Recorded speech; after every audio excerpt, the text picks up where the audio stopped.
So tonight I thought we could talk about the hard problem of consciousness. This is a phrase that's been around for half a century or so. Scientists, neuroscientists, philosophers, trying to figure out the hard problem of consciousness.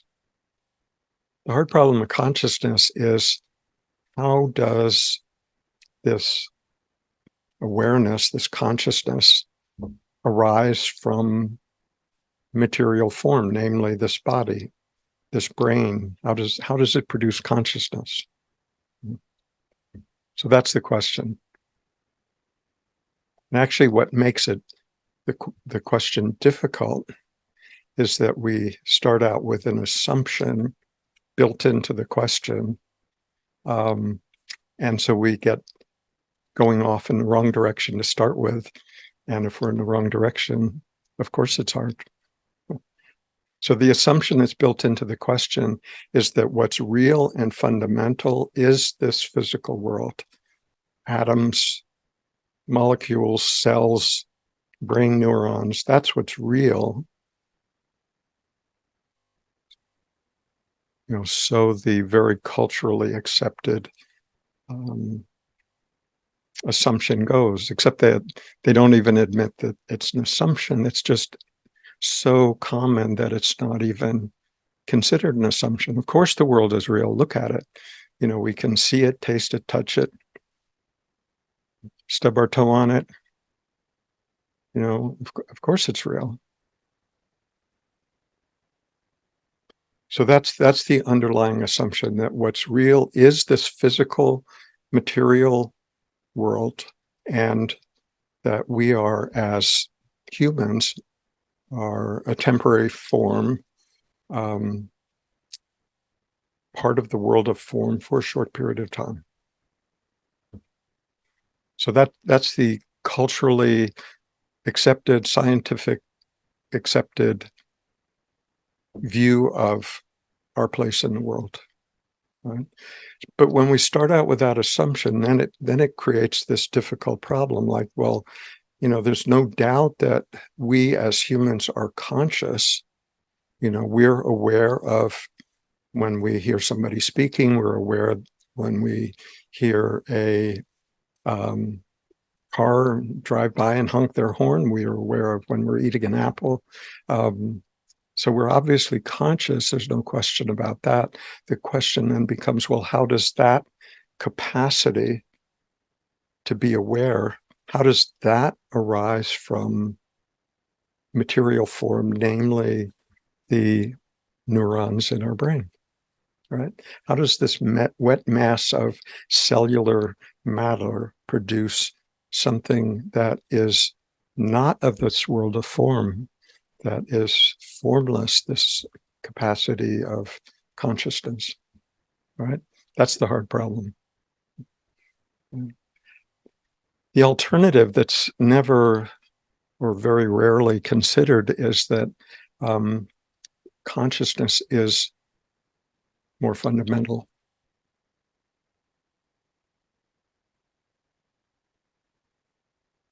By that, I mean that in our own direct experience, what we can know, basically the only thing that we can know, is that I am here, I am conscious. I don't know what the I is, and I don't know what that consciousness is, but there's a very vivid sense of being present. It's undeniable. I can't deny that I'm here, present now, because I would have to be here, present now to deny it. It's the one thing that we can know with absolute certainty, that without knowing what it is, why it is, how it is, but we can know that it is. I am conscious, right?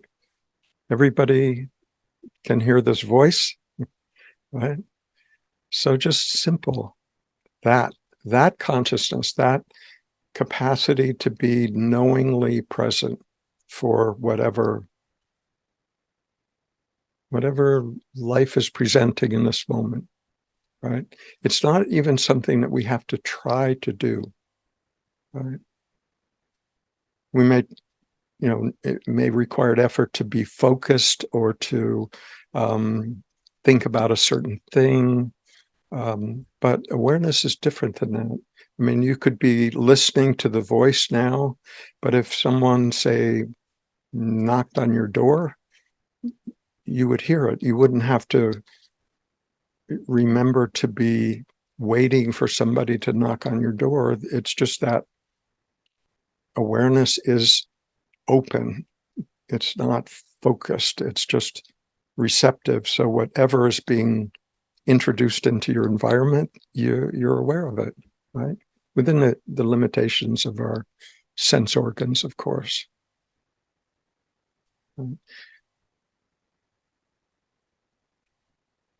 So this awareness is just open, receptive, prior to any content.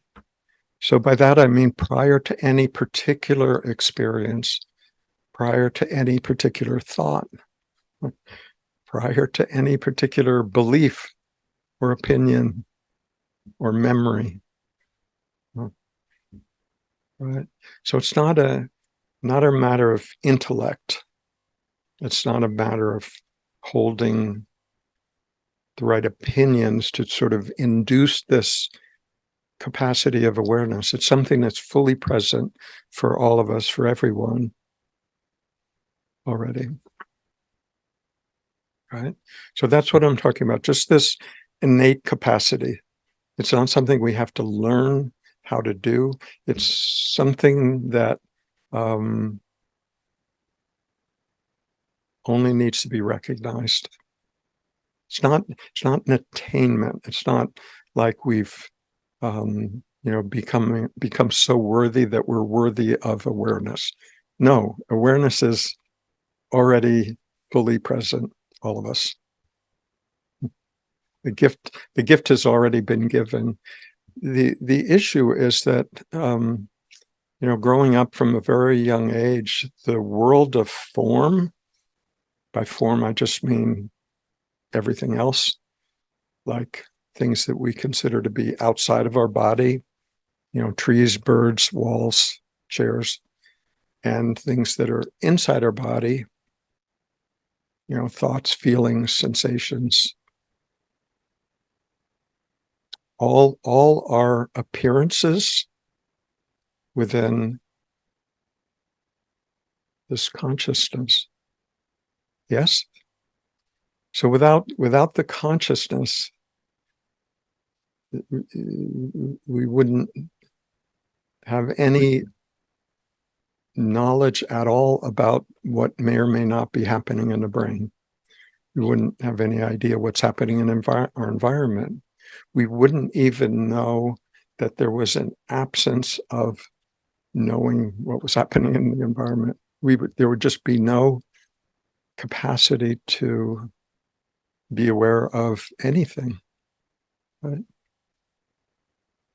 So it's a distinction that's, once we see it, it's very clear, but sometimes it can be hard to see it because we're so used to interpreting everything from the appearances, right? So even when we hear about awareness, we can be tempted to go looking for it as if it's another object within the field of all other objects. But it's not. It's what notices whatever thought, whatever feeling, whatever experience, whatever sensation, that it's what notices that. Yes. Okay, so the alternative to imagining that or trying to figure out how consciousness arises from the brain cells is the possibility that these body minds exist, but they only exist within consciousness. Right? Consciousness is the fundamental aspect of ourselves. And when we look, that is our direct experience, that everything that we've ever experienced in our entire life has only ever happened within our awareness, right? If we weren't aware of it, we weren't aware of it. As far as we were concerned, it didn't happen. I mean, we can read about historical events, we can listen to the news, but all of that, our only experience is what is experienced within this capacity to be aware. So even when we go to sleep at night, we may forget the details of our life. Some are similar to our waking state, some are not. But the one thing that isn't changed is the sense of I. There's always a personal me that's the one doing the dreaming, the central character, the me that is having the experiences of the dream. So even when we forget that we even have a body, sound asleep at night in the bed, there's still this underlying sense of I, from which everything else appears, even in a dream. So that's what I mean when I say that every experience that we've had is an appearance within that awareness. So that's the fundamental question, and that's why scientists and philosophers have had this hard problem of consciousness, is because they're trying to fit consciousness into the materialistic worldview and try to figure out how that happens, how that's possible. And of course, there can be, and there have been many studies that have been done with the brain where they, figured out that this particular spot in the brain is associated with seeing or hearing or body movements. That's been done. That's like this part of the brain correlates with this skill. So we can do that. They can map the brain, and they have done that for, I don't know, 100 or more locations in the brain that has that particular function. Wonderful. Interesting, right? But it doesn't prove causation. The assumption is, well, just give us some more time and we'll figure out everything that the brain can do. And along the way, we'll discover where this consciousness comes from. But correlating a location in the brain with a certain skill set doesn't prove consciousness. So no one's actually proven consciousness. No one's even come close to proving how consciousness can emerge from the brain. A lot of people have tried, right? But this concept of, that's where these neurons are firing, and that's what we're aware of. Therefore, that must be the cause of consciousness. But causation and correlation are two different things. Correlation is like, before the train arrives, there's lots of people at the train station milling around. So there's a really strong correlation between lots of people at the train station and the train arriving. But that's different than saying the people at the train station caused the train to arrive. Right? So we can correlate a lot of things in the brain, but that doesn't prove that this consciousness arises from that. It is what is aware of that. So this is sort of one of the core fundamental questions in spirituality. If consciousness is created by the brain, then at the end of our life, consciousness, body, gone, right? Obviously. But the other possibility is that consciousness is primary. It's actually what the um, father of quantum physics said uh, a century ago, that consciousness is primary and material form is a consequence of consciousness.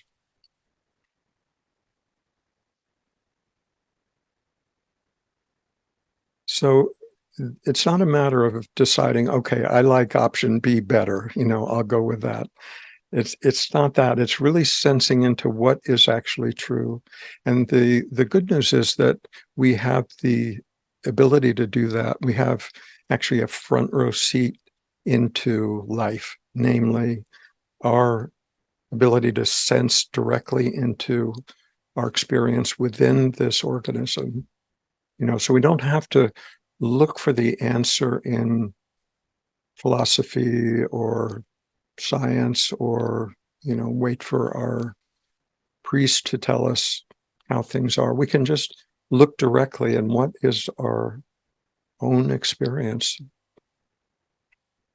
And when we see it, when we're able to sort of tease apart this fundamental formless awareness from all of the content that appears within it, including these body minds, when we're able to do that, we can see that what is fundamental, the one thing that we can be absolutely certain of, is this knowingness, this beingness. I don't mean knowing any particular pieces of information. I just mean the capacity to know whatever's appearing in that moment.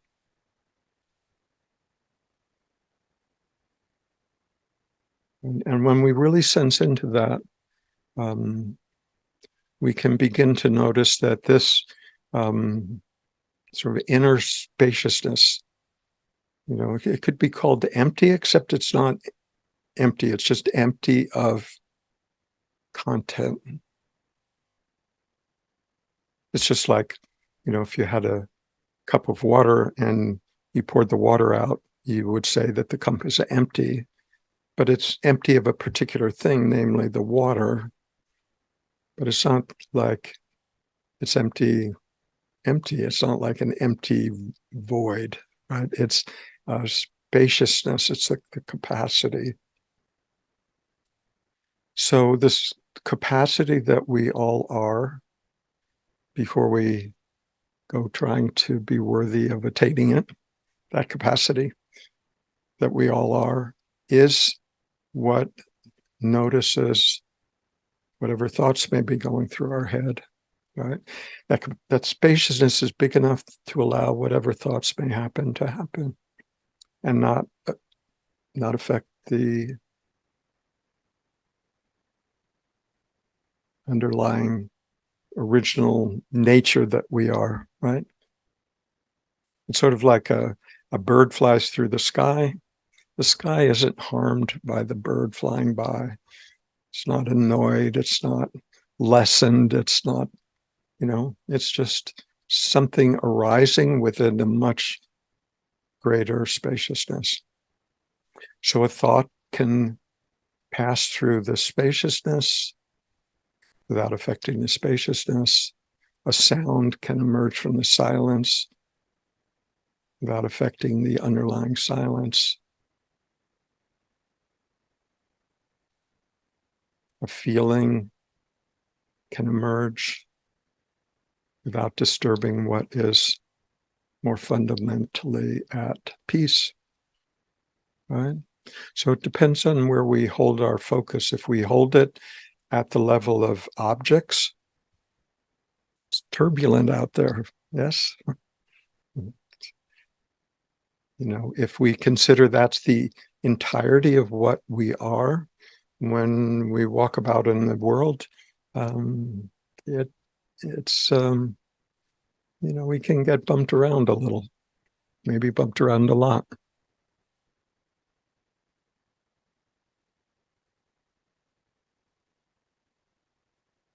But we can also step back into the recognition that what is fundamentally true, what's most true, is this formless, impersonal awareness. Right? Impersonal doesn't mean that it's some alien force or anything. It just means that it's not particularly concerned with um, personal ego, personal will. You know, it's not. It's what is aware of all of those um, movements, all those hopes, all those dreams, all those fears. Right? So it's more fundamental than that. But it is already present as is. So we don't have to become worthy of it. We don't have to hope that grace shines our way. And our job is really to question all of the ideas and opinions and beliefs that argue with that.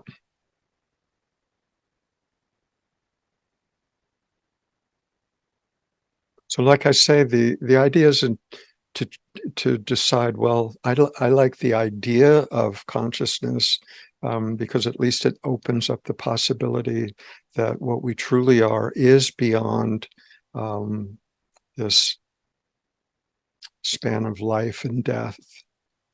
That there's some possibility, since formless isn't subject to the laws of impermanence, where everything changes, like everything else in form. Um, there's a possibility that this formless awareness is of a different dimension, and yet our everyday experience, right? We may not give it that much credit,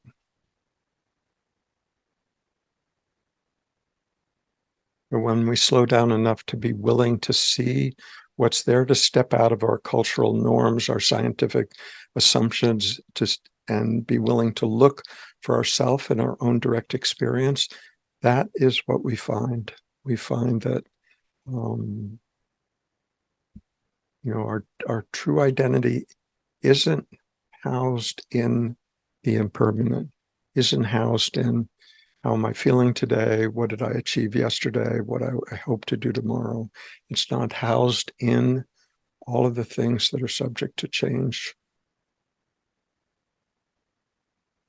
And the important thing is not to take that on as a belief, doubt it, question it, but look at it in your own direct experience. Could that be true? Could it be true that this awareness is fundamental, ever present, complete, non judgmental,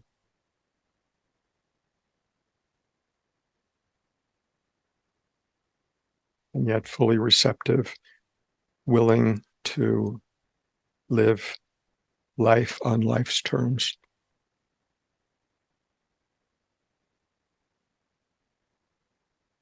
So we can just be daring enough to ask the question with sincerity and see where it leads. And that's the invitation.